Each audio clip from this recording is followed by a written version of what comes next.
जी। जो आप पूछ रहे हैं कि गुलाम हैदर सीमा सचिन मीना के खिलाफ जेवर कोर्ट में क्या केस कर सकते हैं, इस मामले में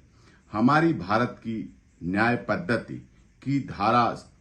83 सीपीसी की धारा 83 साफ तौर पर कहती है कि किसी विदेशी देश में रहने वाला प्रत्येक व्यक्ति जिसकी सरकार भारत के साथ युद्ध में है और उस देश में केंद्र सरकार द्वारा दिए गए लाइसेंस के बिना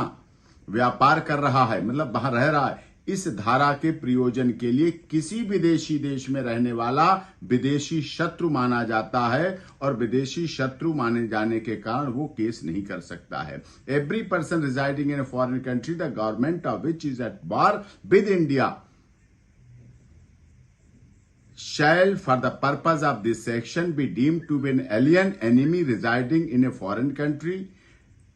and for this purpose alien enemies residing in India with the permission of the central government and alien friends may sue in any court otherwise competent to try the suit as if they were citizen of India, but alien enemies residing in India without such permission or residing in a foreign country shall not sue in any such court.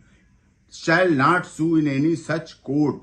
Bharat की किसी भी माननीय अदालत में case नहीं कर सकता, क्योंकि पाकिस्तान का और भारत का गुलाम हैदर का दुश्मन देश हैं इस आधार पर। और जैसा आप भी पहले बता चुके हैं कि एक और केस डाला था, वो भी ऑनरेबल कोर्ट ने डिसमिस किया है। तो इस आधार पर ये साफ तौर पर है, ये इस तरह से केस नहीं हो सकता, नहीं चल सकता है। और ये हमारी सीपीसी इस मामले में बहुत क्लियर है। ये केवल हैरेसमेंट है, ये केवल थ्रेट है, ये केवल धमकी है। जो सीमा सचिन मीना सही ढंग से रह रहे हैं,